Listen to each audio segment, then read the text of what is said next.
It's a nice sized boat. This is a great idea. Ooh, that would be perfect. Fun thing about this is that it's one man's little man cave. It's terrific. This is pretty cozy. Wow.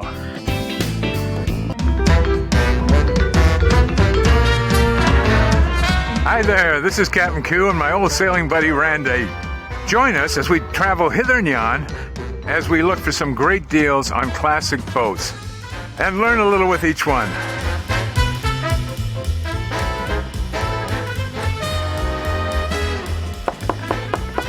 Who's there? It's me. Identify yourself. How are you, buddy? Good. I'm just in the barn. I'm doing a little shopping to see what we can find for spare parts here. Randy, welcome to Mattapoisett. Oh, thank you. We're here to take a look at a fun boat here for the new sailor with great aspirations. They want to go around the world. They want to just sail offshore. They just want to pick up the boat and go. And that's exactly what the young man that owns this boat did when he graduated from high school. He turned to his parents one day and they said, I'm going to make this trip with this boat. I'm going to head off and go to the islands. As his father pointed out, he really didn't ask permission, he just announced it. Which islands are we talking about? Well, where he ended up was in the furthest most was the Turks and Caicos. The trip took him from September of 21, I think, to May of 22. So about almost 8 months at sea. And he logged in a little less than 5,000 miles. That's a lot of travel time, and it tells us what you can do with a boat like this. And we know about other similar stories. There is a gentleman, oh, you just told me about him. Oh, Sam Holmes. Sam Holmes, that's right, who has a tremendous following and has been very successful with I think a Cape Dory 28, did I hear? Right, yep. So all in the same size range relative to the giant waves out there, okay? So you can do it. And then, of course, there's, I call him my old friend because I read all his books, James Baldwin, who bought a boat, put $500 in his pocket, and he bought a Triton and sailed around the world, came back, threw the engine out, devised a new sort of outboard well for his boat, put $1,200 in his pocket this time, and then took off and went around the world in that boat. So a couple of circumnavigations. When you say they bought a boat, are we talking like 100,000? Oh, no. I think James bought his for maybe a couple $1,000, something very, very cheap, because he didn't have any money. Okay. And so he got that, and he actually made an initial trip down through the lakes and down to New York City, maybe as far as New Jersey, to kind of test himself out on the boat. Said, this is cool, turned around and went back up to Detroit and started to refit again. Big dreams, small budget. Exactly, and small boats. You don't need the Queen Mary to do this. Okay, so what do we have here? We have a Bristol 27. Bristol Company started as a result of Grumman Allied Industries buying out half of or all of Pearson Yachts. Pearson Yacht Company was started in 1955 with Everett and Clinton Pearson, who were cousins, and the very first boat that they did was a Triton 28-footer. That was designed by Carl Alberg. When Grumman bought in, Clinton left and started to go into business for himself. So he went to Carl Alberg and said, hey, would you mind drawing up a little boat for me? Alberg didn't hesitate and drew up a Bristol 27, which is almost identical to the Triton 28, the most successful boat that Pearson probably has ever had. And they sold hundreds and hundreds of them. Well, big surprise, Clinton sold hundreds and hundreds of the Bristol 27s. And any review you find discussing the Bristol 27, they will say no matter what, they're built like a brick outhouse, I think was the phrase. I think that's something like a little that. more graphic, but right. They're very solid boats. They will get through anything. You might get tossed around a bit, but you will get home or get to your destination. So hand-laid glass as much as a half-inch thick in some places. Oh, so the hull is solid glass. The hull is solid, yeah. Yep. And the deck has probably got some plywood coring in it in various places, what they would do back then. And then where they had things that were bolted down to the deck, they would put solid glass in those areas so that if any water did get in, it wouldn't hurt matters. But she's really a very pleasant design. Alberg never drew an ugly boat. The first thing we can see back here, right off the bat, is her rudder. And you notice the shape of it, and that was referred to as a Constellation rudder because it was when the America's Cup were going on, Constellation had been designed with this sort of design for the rudder. This is not a problem on these boats. This was not an issue. These were not known as downwind squirrels, you know. You notice there's an engine on board here. This is a 15-horse Enduro, surprisingly. And I said, oh my God, his father pointed this out. I said, does he water ski down the Intercoastal Waterway or what? The new owner will have an opportunity to examine certain marine life that has has homed itself to the bottom of this boat. Anyway, this motor sits down in a well that you can access from a big hatch up after the cockpit, and you'll see that. And this is an okay rig, but not a great one. It was massively improved because James Baldwin, after his second circumnavigation, came back and said, I can do better than this. The problem with these outboards and wells are if you're hobby horsing it all in a seaway, this thing's going to pop out in the air and cavitate and scream like crazy, and it'll drop down, and it'll dig into the water, and it's not fun. Also, this well is open to just a sealed cockpit area, but it's going to collect water. And if you're squatting in there, you're going to collect more water, and that's weight. So it's not a happy thing. He devised a system that actually cut into the transom of the boat, like so, and you could cock the motor right up there like this, and just this part of the motor would be sticking out of the transom. Then this part that had been opened up would be filled in with just two boards. So a great way to streamline the thing, get rid of the drag here too, that's the other thing, and not have to worry about maybe, as some people do, pulling these off and stowing them in a cockpit locker, which is a little testy because there's gasoline in them, and you don't want that fumes down there. Now, we do have a major bonus here, and this just gets my blood, you know, it's cooking right now. We have a Monitor self-steering vane here, and this was the king of them all, and probably still on hundreds and hundreds of boats. And the point here is that this will steer your boat. There's a couple of control lines here that will hook up to the tiller on your boat, and as it feels pressure on a what we call a feather kind of thing, which is you can't see, it's not on, but way at the top, as that tilts one way or the other, it will turn this, and this thing will get you true as an arrow right to your destination. And the key being that this is wind powered and no battery draw. Exactly. Autopilots are great, you know, that run off your battery power. They'll take you a straight line someplace. Yeah, what do these go for new, typically? Well, the last I looked, I think they're above $3,000. I want to say maybe as much as $5,000. Yeah, I think when we first saw the boat, it was like, oh, that alone is worth the price of entry, right? Precisely, yeah. Right. Here is the spar from it, and she looks to be really in nice shape. It's got a couple little scars on it. I don't see any massive corrosion. It's got a Variant halyard winch on one side, and there's another one on the leeward side. That's for the main and the jib. Nice ash rollers, too. Nice ash rollers, yes. He's got a grounding plate here that for his VHF probably. And here's a drain for his bilge, which is nice. It's a deep bilge. See the difference in the sound? You ever hear that? Yep. And then here's lead, solid lead inside here. So if that does fill up, you know, from rainwater or something, and for the winter, just pull the plug and drain it. Right here is it's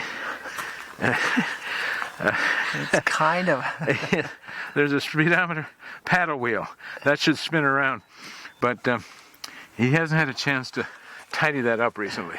The hull is pretty fair, and it would not take much of a sanding down to put a fresh coat on it.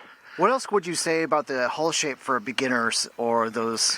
Oh, it's very forgiving. It's a great hull shape. It's not going to get wiggly. It's not like some radical IOR boat that if you ever let go of the tiller, it's going to do loop-de-loops. Right. This will just keep tracking on itself, maybe fall off or head up a little bit. And maybe if you run aground, it's pretty forgiving there. Oh, very forgiving, because you've got a nice gentle slope coming into the keel, plus the lead is all ensconced down there in fiberglass, and there's just no problems, you know. We got nice slack bilges. They come right down here, so you're going to have, you know, some volume in there to carry tankage and so on, and you're going to have and again, the best thing about slack bilges and having a sump is that any locker space you have under and stowage underneath the seating inside, it's going to be dry. You can put your sweaters in there and they'll be dry. You've got to turn the boat upside down to make them wet. Do we have a musher here? Oh, we got to definitely have a musher. Yep, this is a little musher. You can call it little mush. You get, with this boat, you get a dinghy. And this one's been up on a few beaches, I'd say. What do you think? Yeah. Ooh, this is a very nice dinghy. This is a really nice dinghy. Would you like to come topside? Yeah, let's do it. All right, come on with me. We love the subscribers. Yeah, more subscribers means that we're going to get recommended to more people, and so that helps spread the love and spread the word about old classic boats and what we're doing. So every little bit helps. Thanks again. Hey. I'm ready to go to sea all by myself. What do you think? Looks good. Nice cockpit, you know? The boys back in those days knew how to keep you in the cockpit. So they've got a nice deep combing on it. A little winch storage here. The early boats, the early 27s, had a bridge deck. Later on, they cut that out and just had a small threshold, which is easier going in and out. And kind of a nice touch. This is safer at sea, no argument. But for a solo sailor, you can be happy as a clam here. He's got a really nice, bright, Ritchie bulkhead compass. I like them on both sides because you can see it, you know, when you're right down this way, you can look at the compass and you can look up at your jib. So a little bit of technology here. And he will also have GPS, probably maybe a personal handheld on a boat this size. Sometimes they don't always have the great big screens. Tiller, we've seen a tiller a couple of times recently, haven't we? Yep. Adjustable lines right here. Two little cam cleats down underneath, and line's going to go through there and be grabbed by those. So Randy, when we were below, we saw something sticking out the bottom. What was that? The little motor. The motor, right. There's his 15 horsepower. This is a, what do they call it, Enduro Yamaha. And that's a lot of horsepower for the boat. But he tries using something smaller, and it just wasn't successful. But this whole area, if you look down in here, this bulkhead is sealed off from the rest of the boat because that's a big hole back there.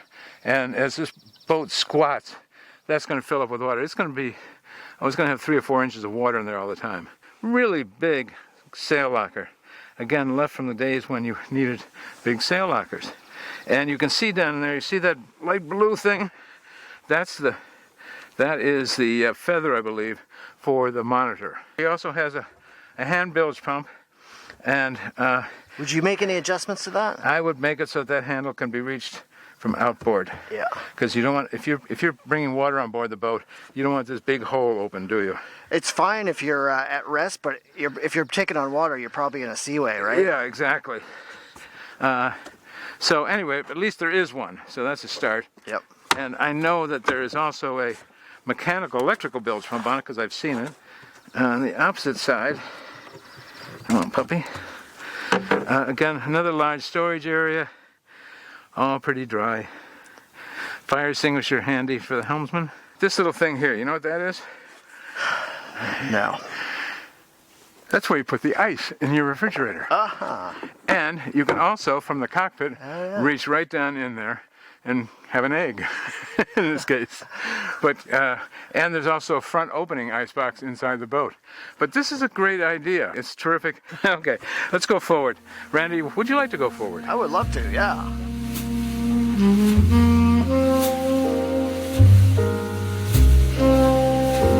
We're not complicated here, are we? You're pretty close to where you just were. Yep, we're just back there. The waterways actually are reasonably wide. They're probably, 14 inches wide or so. And so I didn't have a problem coming up. The shrouds are outboard, so I'm going to be able to duck inside those. And while we're up here, here is the mast step. The mast is stepped on deck. And this is a plug for your electrical fittings up inside the mast. And this little plug here is for your VHF radio.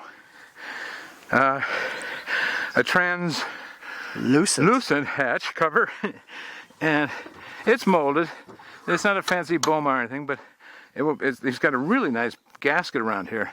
So I'm going to guess that probably keeps it pretty dried below decks.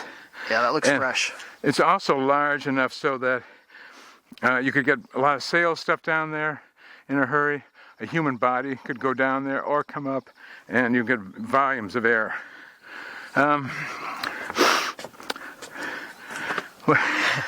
This is the bow. Simple.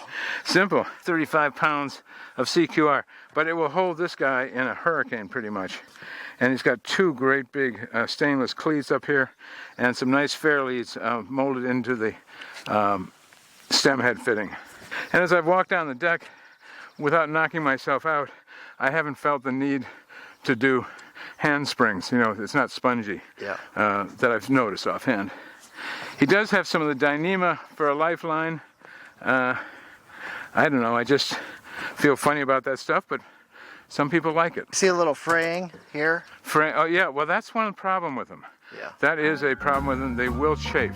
Why don't we go below? Let's go check it out. Follow me on down. Ready? Yeah. Come on down and check out the interior here. This is pretty cozy and cleverly designed on a number of layers. We have a galley running athwartships aft of us, 2 settee berths, and you know what? We don't have the whole berth exposed here, do we? No. We don't need it, do we? We don't need it all exposed. But we do need to balance room inside the boat. Your feet disappear somewhere. So Yep. your feet can go right under there, and you've got a really wide berth as it turns out. Same thing on your side, and your side goes underneath the fridge. This is a molded interior headliner on the boat. Somebody is, I'm told, started to do some paint work in here, the previous owner, and they kind of mucked it about. But I've seen other interior headliners that have been painted up and dealt with, and they're in good shape.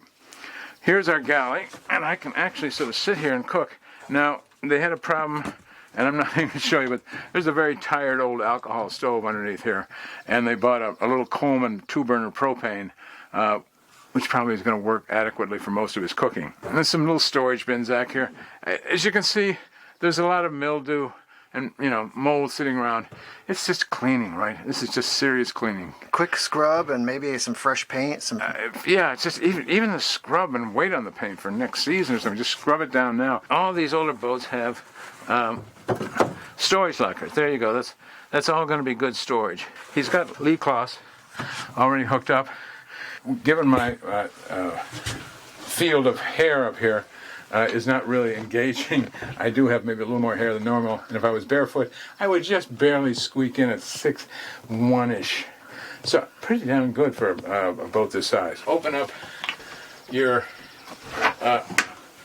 ice box, and have we seen this space before? Oh yeah. That's the filler for it right up there. There's the hole. Comes right down. Your ice will come down and sit in that back section. Done a good job with this one from a design standpoint. It was well laid out and makes sense for a family. Okay, there's a pump for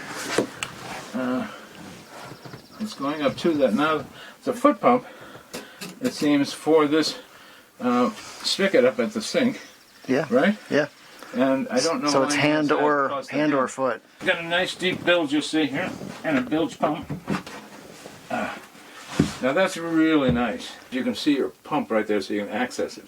Anything else we could do in here? Yeah, that little cubby's just calling out to me to put a little wood stove in. Ooh, that would be perfect. It's already cut, isn't it? Yeah. Just set it right in there, have it properly insulated and so on. This is a little nav table, and it might fit his waterway chart. Even that would be a little big here. I'd probably have that in the Fit some playing cards, I think. Yeah. He's got an EPIRB bracket here, so that's probably stored safely in the house somewhere, and that's worth a few bucks. And he has a nice new VHF with an AIS system on it, so he can find out what the other boats are doing around him, and they will know what he's doing. The fun thing about this is that it's just one man's little man cave, isn't it?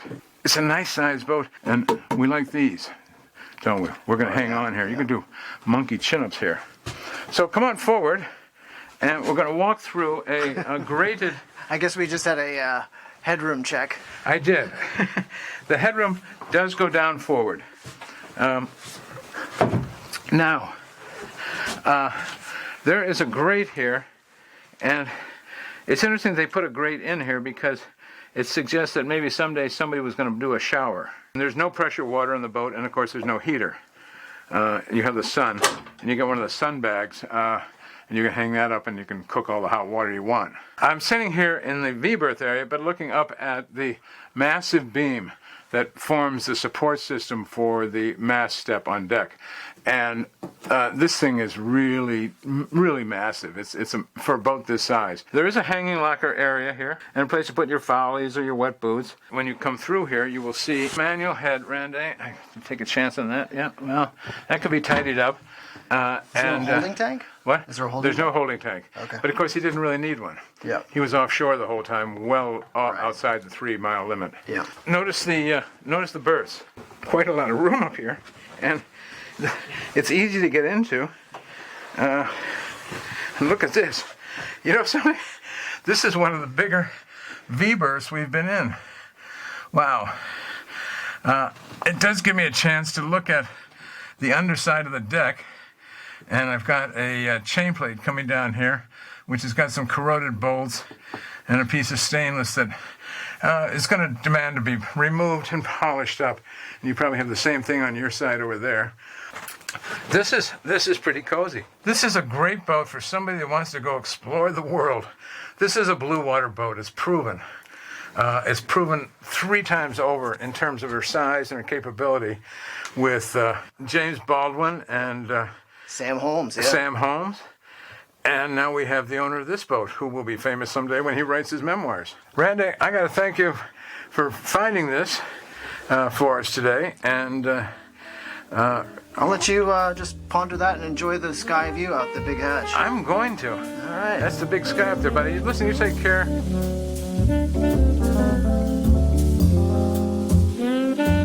Neat boat. This is a surprise boat for somebody that wants to jump on board and take off. The best thing about the boat, I love the most, is it came with a Monitor self-steering Windvane. We know it floats. It's done 5,000 miles at sea. This puppy scores a 10 because she floats. On top of that, we know she was designed by a very clever gentleman from Scandinavia named Carl Alberg. She was capable at sea, so I'm going to give her another 10 for this long trip she did. For the scrubbing up part and the ease of getting it ready, I'm going to give it another 10 still. 40 points for this boat, and she's going to be, when she's finished and ready to go to sea again, I would reassess that and probably kick it up another 15 points. So she could be a 55-pointer. All right. If you like what you see, please hit the subscribe button. And if you want to be notified when the next one comes out, please hit the alert bell. And that's not desperate at all.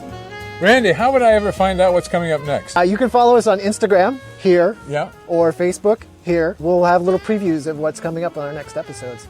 A little bit early. That's pretty cool. Previews. You all join me. I'm going to Instagram right now, and I'm going to find out what's coming up next week. Thank you very much. You know, Instagram's not a place.